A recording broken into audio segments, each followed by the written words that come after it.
ایک زمانے میں ایک بادشاہ رہتا تھا جس کے 3 بیٹے تھے۔ بادشاہ بوڑھا ہو چکا تھا اور اس کی صحت دن بہ دن خراب ہو رہی تھی۔ ایک دن اس نے اپنے وزیر کو بلایا اور کہا، میں اپنے بیٹوں میں سے اپنا جانشین منتخب کرنا چاہتا ہوں، لیکن میں فیصلہ نہیں کر پا رہا کہ کون اس قابل ہے۔ وزیر نے مشورہ دیا، حضور آپ ان کی آزمائش کر سکتے ہیں، ایک ایسا کام دیں جو ان کی عقل، ایمانداری اور دل کی پاکیزگی کو جانچے۔ بادشاہ نے سوچا اور اگلے دن تمام بیٹوں کو بلایا۔ بادشاہ نے کہا، پیارے بیٹوں، میں تم میں سے ایک کو اپنا جانشین بناؤں گا۔ تم تینوں کو کل صبح شہر کے باہر والے چوراہے پر جانا ہوگا۔ وہاں تمہیں وہ چیز لانی ہوگی جو تمہاری نظر میں سب سے قیمتی ہو۔ تمہارے پاس 1 دن کا وقت ہے۔ یہ سن کر تینوں بیٹے حیران رہ گئے۔ بڑا بیٹا سوچنے لگا، میں سونے کا خزانہ لاؤں گا۔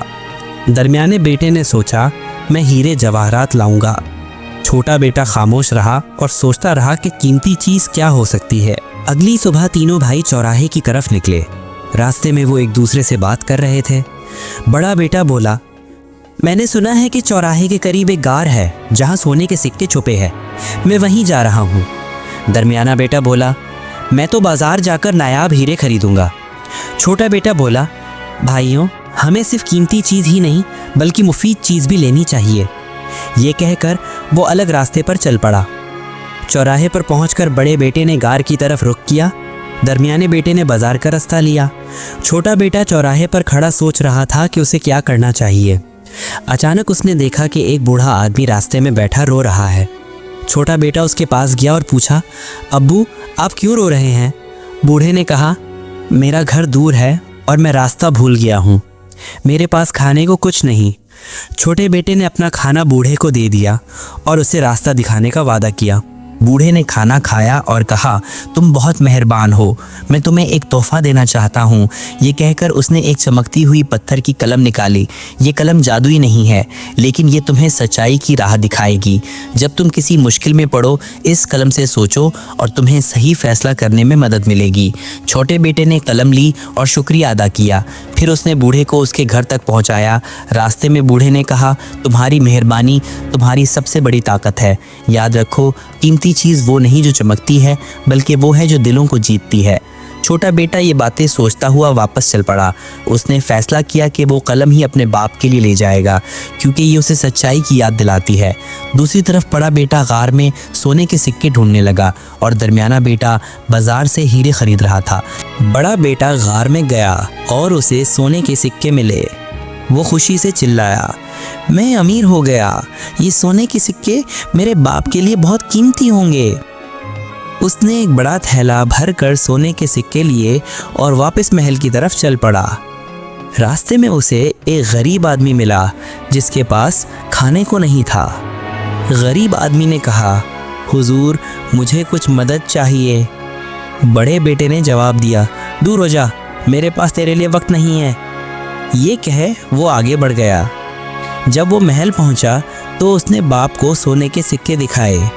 بادشاہ نے مسکراتے ہوئے کہا، اچھا ہے، لیکن تمہیں کچھ اور بھی لانا تھا۔ بڑا بیٹا حیران ہوا لیکن خاموش رہا۔ درمیانہ بیٹا بازار سے ہیرے لے کر آیا تھا۔ اس نے بھی راستے میں کسی کی مدد نہیں کی۔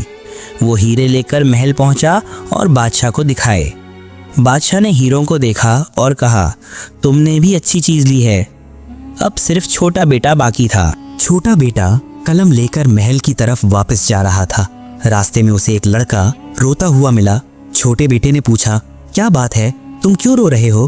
لڑکا بولا، میں نے اپنی بکری کھو دی ہے، وہ میری روزی روٹی کا ذریعہ تھی۔ چھوٹے بیٹے نے قلم سے سوچا اور اسے احساس ہوا کہ وہ لڑکے کی مدد کر سکتا ہے۔ اس نے لڑکے کے ساتھ مل کر بکری کو ڈھونڈا اور آخرکار اسے پایا۔ لڑکا خوش ہوا اور اس نے شکریہ ادا کیا۔ چھوٹا بیٹا محل پہنچا تو دیر ہو چکی تھی۔ اس کے بھائی اس کا مذاق اڑا رہے تھے۔ بڑا بیٹا بولا، دیکھو یہ کیا لایا ہے، ایک معمولی سی قلم۔ درمیانہ بیٹا ہنسا، یہ قلم کس کام کی؟ چھوٹا بیٹا بولا، ابو میں یہ قلم لایا ہوں، یہ میری نظر میں سب سے قیمتی چیز ہے کیونکہ اس نے مجھے سچائی اور مدد کرنا سکھایا۔ بادشاہ نے قلم دیکھی اور مسکرایا۔ بادشاہ نے تینوں بیٹوں سے کہا، تم سب نے قیمتی چیزیں لائی ہیں، لیکن مجھے ایک اور آزمائش کرنی ہے۔ اس نے تینوں کو ایک ایک کر کے ایک کمرے میں بلایا۔ پہلے بڑے بیٹے سے پوچھا، اگر تم بادشاہ بنو تو تم رعایا کے ساتھ کیسا سلوک کرو گے؟ بڑے بیٹے نے کہا، میں ان سے ٹیکس وصول کروں گا اور محل تعمیر کروں گا۔ بادشاہ نے سر ہلایا۔ پھر درمیانے بیٹے سے پوچھا، وہ بولا، میں فوج مضبوط کروں گا اور دوسرے ممالک فتح کروں گا۔ آخر میں چھوٹے بیٹے سے پوچھا۔ چھوٹا بیٹا بولا، ابو میں رعایا کے ساتھ انصاف کروں گا، غریبوں کی مدد کروں گا اور ملک میں امن قائم کروں گا۔ میں ان کی خوشی کو اپنی خوشی سمجھوں گا۔ بادشاہ یہ سن کر خوش ہوا۔ اس نے فیصلہ سنا دیا کہ چھوٹا بیٹا ہی اس کا جانشین ہوگا۔ بادشاہ کے فیصلے سے بڑے اور درمیانے بیٹے بہت ناراض ہوئے۔ وہ باہر نکلے اور آپس میں بڑبڑانے لگے۔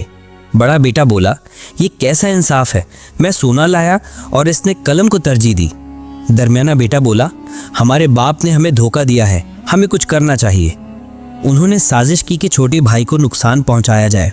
ایک رات جب چھوٹا بیٹا محل میں سو رہا تھا، انہوں نے اس کے کمرے میں ایک زہریلا سانپ ڈال دیا، لیکن چھوٹے بیٹے کی وفادار کتے نے سانپ کو دیکھ لیا اور بھونکنا شروع کر دیا۔ چھوٹا بیٹا جاگ گیا اور سانپ کو مار دیا۔ اسے احساس ہوا کہ اس کے بھائی اس کے دشمن ہیں، لیکن اس نے غصہ نہیں کیا۔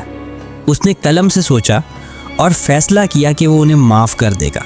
اگلے دن چھوٹے بیٹے نے بادشاہ سے کہا، ابو میرے بھائی مجھ سے ناراض ہیں، میں چاہتا ہوں کہ وہ سمجھے کہ میں ان کا بھائی ہوں اور ان سے محبت کرتا ہوں۔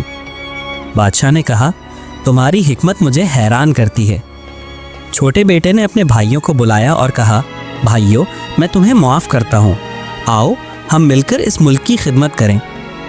بڑے اور درمیانے بیٹے شرمندہ ہوئے، انہیں اپنی غلطی کا احساس ہوا۔ بڑا بیٹا بولا، تم سچے ہو، ہم سیلفش تھے، ہم تمہاری مدد کریں گے۔ درمیانہ بیٹا بولا، ہم بھی عقل مندی سے کام لیں گے۔ اس کے بعد تینوں بھائی مل کر کام کرنے لگے۔ چھوٹے بیٹے نے انہیں سکھایا کہ کیسے رعایا کے مسائل سنیں اور انہیں حل کریں۔ بادشاہ یہ دیکھ کر بہت خوش ہوا۔ چھوٹے بیٹے کی قیادت میں ملک نے ترقی کی۔ اس نے سکولز بنوائے، ہاسپٹلز قائم کیے اور غریبوں کے لیے روزگار کے مواقع پیدا کیے۔ رعایا خوش تھی اور اسے پیار سے عقل مند شہزادہ کہتی تھی۔ بڑے اور درمیانے بیٹے اب اس کی مدد کرتے تھے۔ انہوں نے سیکھا کہ حقیقی خوشی دوسروں کی مدد کرنے میں ہے۔ ایک دن بادشاہ نے چھوٹے بیٹے سے کہا، تم نے ثابت کر دیا کہ تم ہی اس قابل ہو، تمہاری مہربانی اور حکمت نے ملک کو بدل دیا ہے۔ چھوٹے بیٹے نے جواب دیا، ابو یہ سب آپ کی دعاؤں اور اس قلم کی وجہ سے ہے جس نے مجھے سچائی کی راہ دکھائی۔ بادشاہ نے اعلان کیا کہ چھوٹا بیٹا آفیشل طور پر اس کا جانشین ہوگا۔ تمام رعایا نے اس فیصلے کا خیر مقدم کیا۔ بادشاہ کی موت کے بعد چھوٹا بیٹا تخت پر بیٹھا۔ اس نے انصاف اور مہربانی سے حکومت کی۔ اس کے بھائی اس کے وزیر بنے اور اس نے مل کر ملک کو خوشحال بنایا۔